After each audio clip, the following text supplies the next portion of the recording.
prescribed by the general practitioner is intended to ensure good control of the illnesses. Now, millions of pilgrims from all over the world, some of them with similar health background as above mentioned, gather in small cities of Makkah and Medina.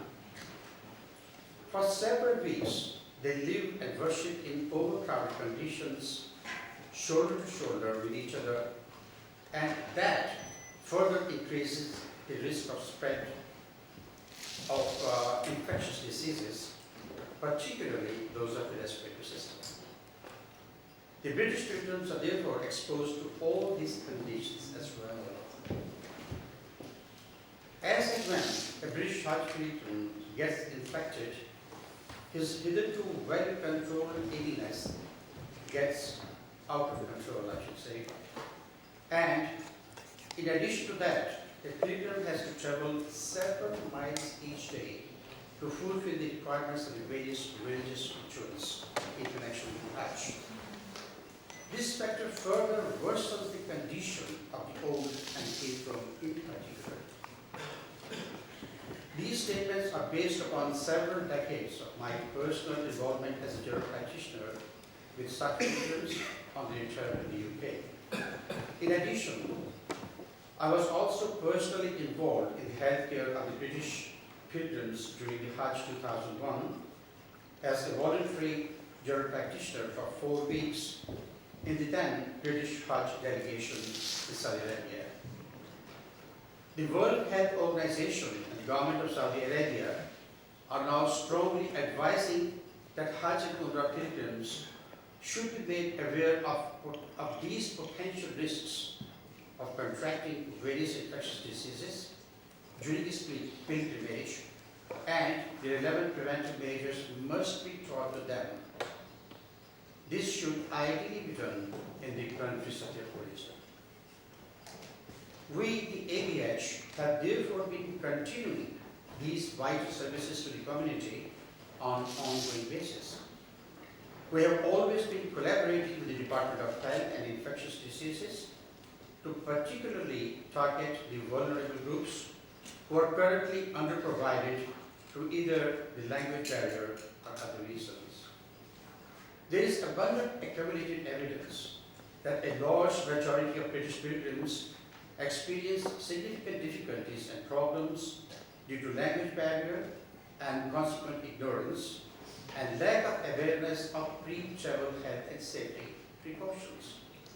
The ABH has been particularly targeting such groups by providing all the necessary information and advice through multilingual literature distribution, small group meetings and discussions, talk shows on the various radio and TV channels, and a dedicated up-to-date website, etc. Through our vast experience, we strongly believe that by thus advocating the preventive measures in the communities, we are considerably contributing to substantial savings to the NHS through reduction in the cost incurred by the treatment via GP service and hospitalization.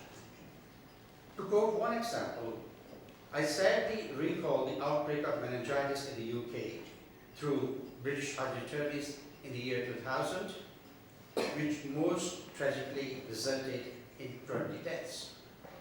In more recent past, 3 tragic deaths due to coronavirus. The above quoted activities are only a few examples out of numerous dedicated services rendered by ABH to the community. This is by no means an easy task.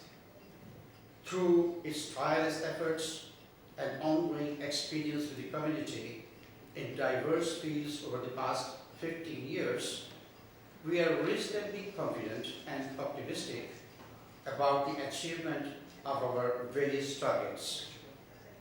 Through our dedicated voluntary services, and all we ask is please guide and help us, our God. Amen. Thank you very much. Thank you. Thank you. Now, there's not many speeches left, so if you bear with us. This is a unique report that Dr. Sean McLaughlin is doing at the University of Leeds. He has done a preliminary report online. This is organizing Hajj going in Britain. And he's the theological expert on British Muslims, a senior lecturer in theology and religious studies at the University of Leeds. I could read half a page, but I'd rather him speak now to us and tell us about his work. Thank you very much, Lord Ahmed, and thank you to the ABH for the invitation to come to this incredibly interesting and important meeting this afternoon. I must say I feel very humble listening to both the professionals and the pilgrims. I'm very much someone who thinks this is a terrifically interesting and important topic as a researcher. And this year, the British Academy, which is one of the funding councils here in Britain, is basically paying my salary and allowing me to further investigate these sorts of issues. Now, I don't have the expert or the personal knowledge that the police or training standards or indeed the pilgrims have, but one of the things that I'm going to be dedicating myself to this year is trying to understand the big picture of how the different elements of this very complex part of British Muslim life might be better understood. Now, I've got a fairly long-standing interest in pilgrims' experiences while they're in the holy places. So a few years ago, I wrote about some British Pakistanis from the north of England and really what their experiences of performing the Hajj were. And then just a year or two ago, you might recall that the British Museum, they had a really interesting exhibition on the Hajj. And they were keen to include a British Muslim dimension to that. And I made some interviews with British Muslim pilgrims, and of course that was talking an awful lot about the importance of that for their religious life. But I thought it was also very important too to try and put this religious pilgrimage in its broader context. So I was able to conduct a small number of interviews, just 11 or 12 including with the ABH. And that produced an incredible array of information. And what I've done as a sort of provisional mapping of these issues, trying to bring all of these different dimensions together, is write a short report of about 35 pages long. And I've published that on the website at the University of Leeds. There are some, there's a press release and a one-page sort of information. If anyone wants to go online, you can find the contact details there. Or if you want to see me afterwards, I've got cards, and I'm really keen to strike up conversations with people and come and visit them and talk some more during this coming year. And I hope that, in a sense, I can be a resource to the people around the table. I've been working on British Muslims for about 20 years, and my approach really is to get stuck in at the community level and try and find out how things work in terms of the relationships between communities, leaders and organisations, and the wider society and the government. I think really, in a sense, we can think about this whole issue of Hajj going and Hajj fraud as needing to be understood in terms of those relations and those dynamics. So in a sense, I'm thinking some resources in terms of thinking about the issues to the table. I can't tell you more about Hajj fraud. I can't tell you more about being a good pilgrim. But one of the things I can be, I hope, is a resource to thinking about the dynamics of some of these sorts of issues. So in this report that I've put together, I've identified sort of 5 areas at the moment, just on the basis of what I've looked at so far, that are important elements that begin to put up a complete or a more complete picture together. And it was interesting hearing about some of the comments around the table. A lot of the work's going on at a local level. We're moving to a situation where there's more coordination and strategy at a national level. And I think that's very, very important. I think my first point really is that probably we might want to talk more to the tour operators. I think we've had a word or two about that in the past. I think it's very interesting to hear more about their experiences of organising this sort of what I would call a transnational business, actually working out of the British context, but of course a lot of their business they're having to conduct overseas in Saudi Arabia. And it's important for us to understand how radically and rapidly the context in Saudi Arabia is changing. There are huge numbers of pilgrims over there. The Saudi government and society is really trying to diversify and commercialise its own economy. And it's only since the mid-2000s that really there was an end to organising Hajj on a fairly small scale independent process. So since the 90s we've had a lot of quite big tour operators growing up, but nevertheless the culture of Hajj going in Britain until fairly recently was much more small scale and informal. I think that's a crucial background in terms of understanding some of the dynamics of what we're dealing with right now. So there's a lot of demands on tour operators, and I think there's a lot of change. The couple of tour operators I've spoken to so far have really sort of emphasised how hard they had to work to stay on the ball. So that was the first thing really. The second thing was really thinking about British Muslim pilgrim markets.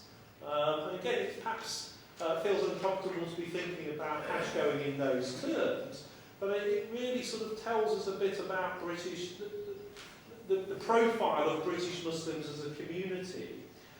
It's important for us to understand how radically expectations of Hajj going have been transformed within a generation or two. A lot of the folks around the table here, if I ask them about their grandparents or their great-grandparents and what sort of expectation they have of Hajj going, probably be almost nothing. So in the last few decades, there's been a rapid transformation of expectations of Hajj going. Probably most British Muslims now expect to go on Hajj in their lifetime. That's something that really wasn't the case historically.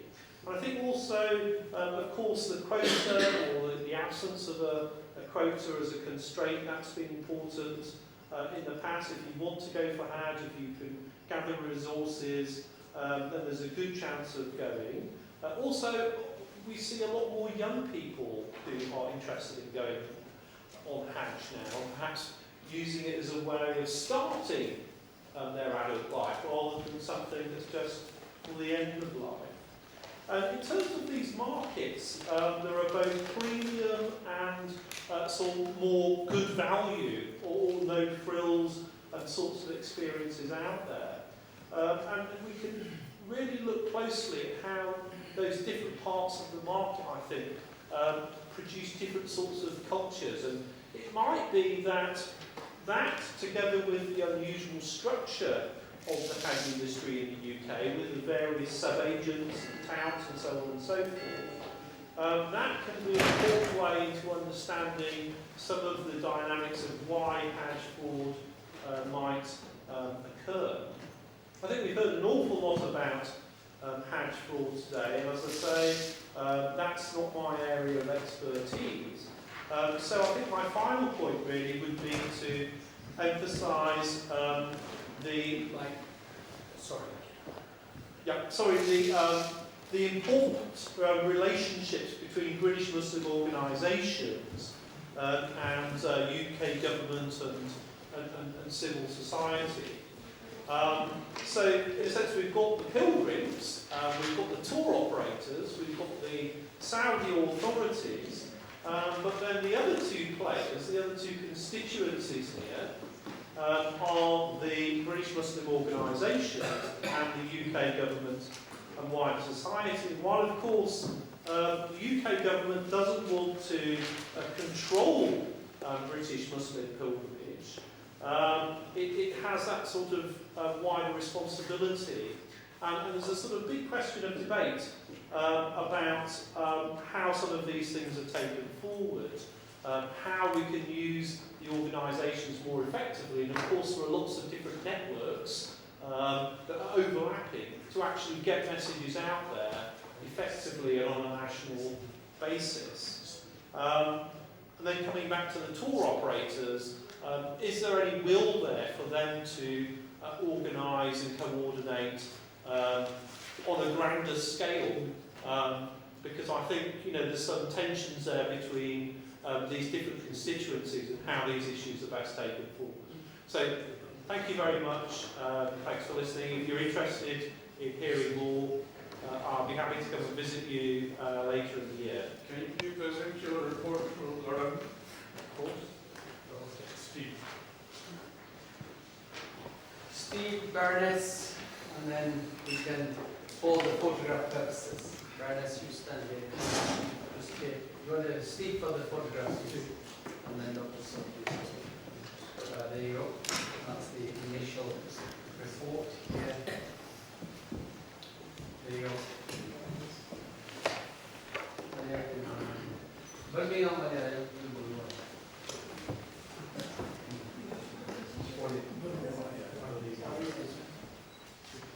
okay.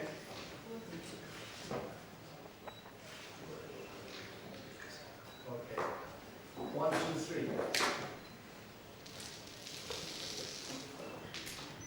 Could I ask somebody to take a picture with my camera, which is just here as well? That's that the is that too much to ask? That's just here. Okay, Thank you. 1 minute.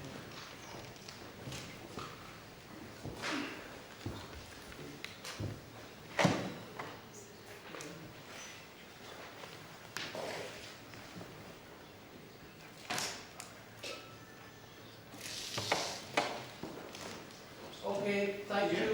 Thank you very much for this. I'm going to ask for 2 very quick. Steve McCabe came here before. He had to go to another meeting, and I apologize. I don't know why I called him Mike. I'm very sorry about that. See, but I think it was because Mike Gates had been here. I want to ask Steve.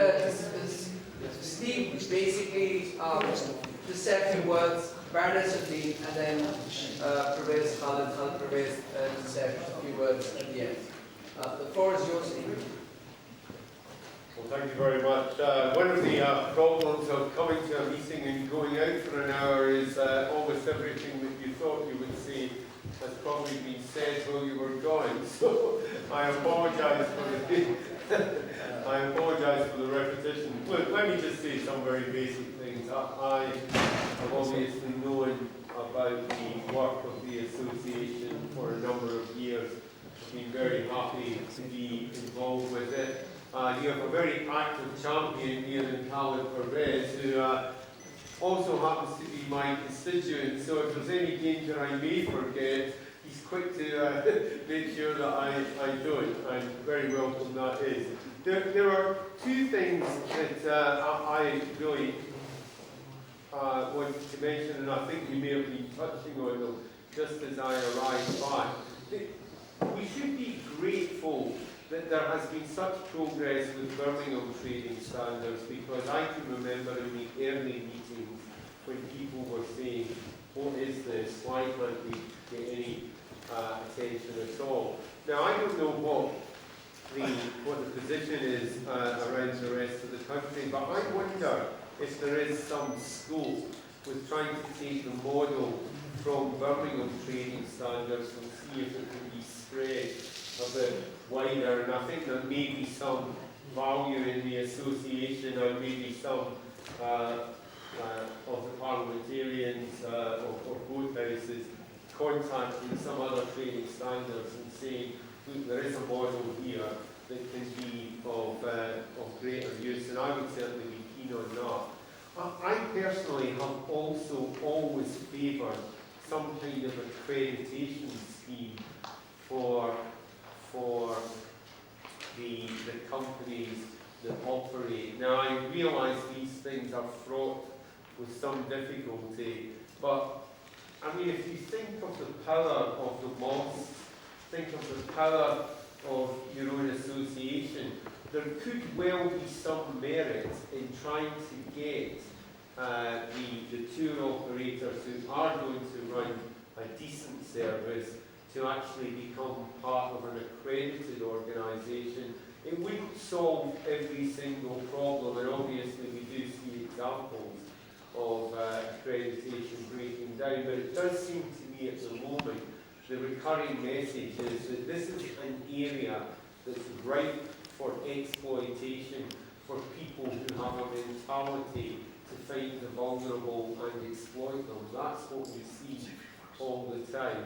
And just finally, I want to turn to the question of the health issue, which is obviously one of the other big reasons that the association moved into this. And two things that occurred to me about that. I mean, the first is, I know that you do some work through the mosques already. I think that has to really, really be doubled and emphasised. I think it's crucial that the first point of contact in people's minds about what they're going to do is actually through their own mosques, so they are thinking about what they're taking on board. I think there is real potential. I hope you won't feel I'm imposing extra tasks or duties on you, but I was thinking about the issue about the age of some of the people who go, and what a big challenge it is. And I wonder, if you think about the early work that you did to persuade people to be vaccinated, I wonder if there is some basic kind of keep fit and get healthy program that people should engage on before they go. It's not unusual for people going to other big events now to actually embark on maybe a 6 or an 8 week program of just building themselves up. I wonder if there is something that you could look at on that. And the final thing I want to mention, and I was thinking about this particularly in relation to Birmingham, but it's not in any sense unique to Birmingham. We should have a look at the constituencies where people are going on the Hajj from. We should look at the numbers of Muslims in those constituencies and the numbers who are going, and we should be furnishing the clinical commissioning groups with that information and saying to them, if it was any other major event occurring within your clinical commissioning group, there would be an obligation to address it from a health perspective. This is the same thing, and I wonder. Now I'm looking here, and I'm frightened to. I realise that you operate on a voluntary basis, that the demands are enormous, but the achievement of the association has been how you've brought issues in the past to the forefront, and then you find solutions to make them better. What we need now is to find solutions both in the health front that tackle some of the funding issues and also some of the personal behaviour. And we also need to find the good practice in terms of the tour operators and make sure that spreads to other local authority trading standards, and make sure that the good operators are actually getting the proper advantage that accreditation could bring. So those are the things that I think may be of some merit, and if you want to pursue any of those, I'd be happy to offer my help. Thank you very much.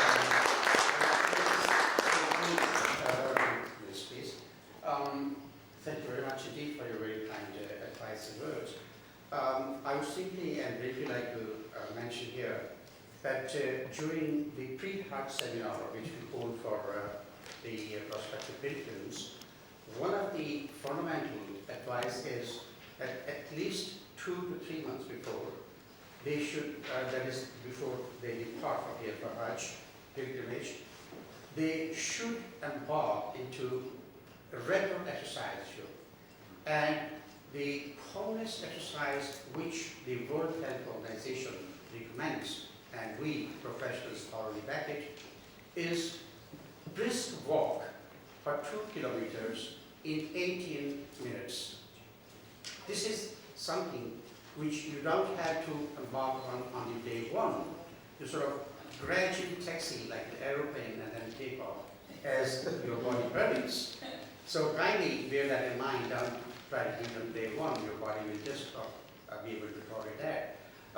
And those who are younger, relatively younger, we advise them strongly to go into their local gymnasium and carry out physical activity for at least 45 minutes.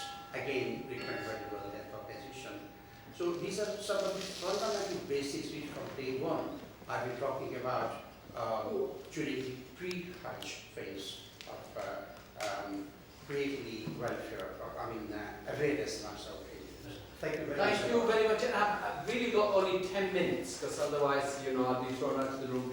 I'm going to now ask Baroness Uddin, Paula Mansour Uddin, to speak to you. She has lots of experience in the Muslim community and particularly in relation to the Hajj, the experience of people as well as some people who have sadly been defrauded as well.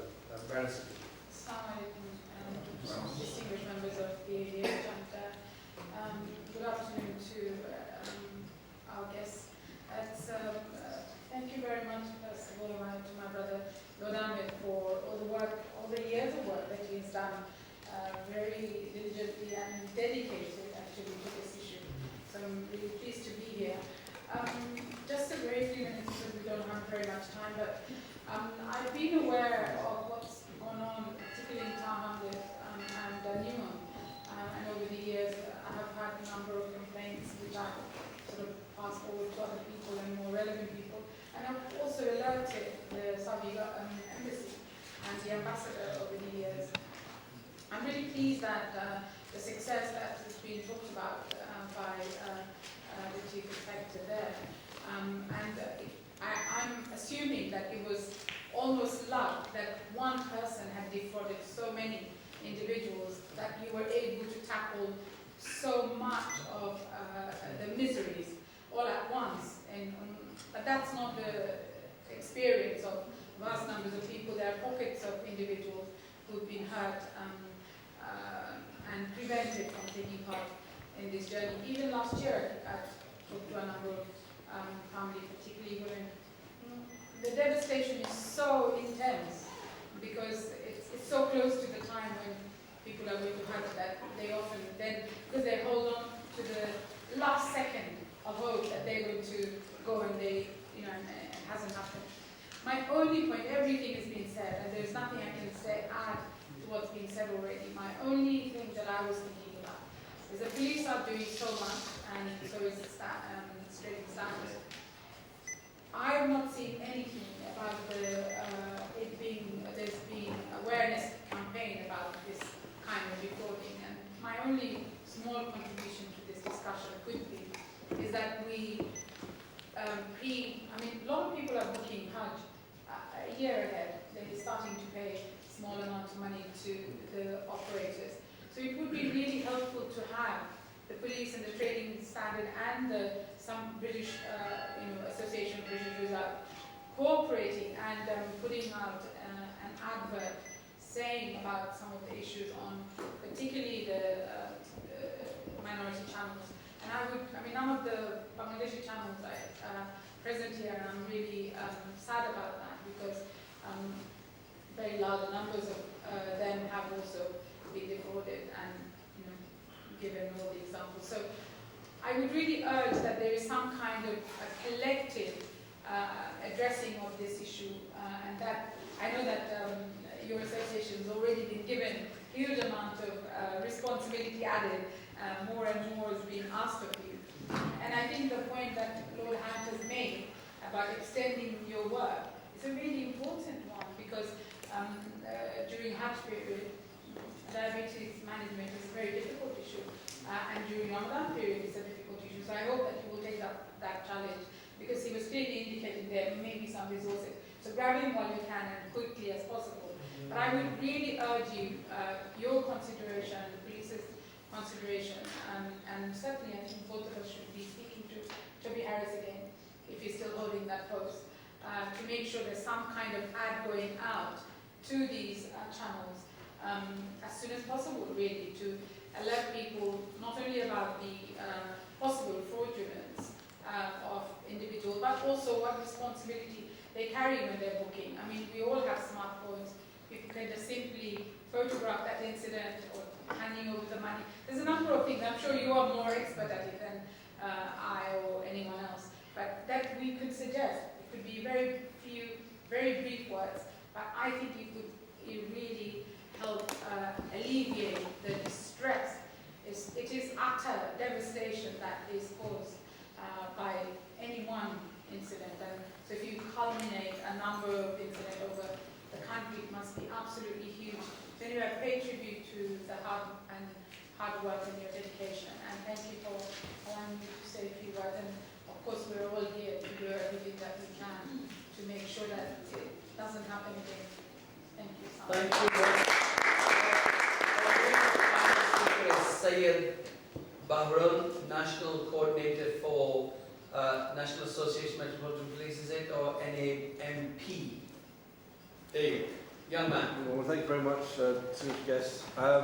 Apologies, I'm covering for a colleague, Assistant from the City of London, and I believe my colleagues from the City of London Police have covered a lot of the policing side.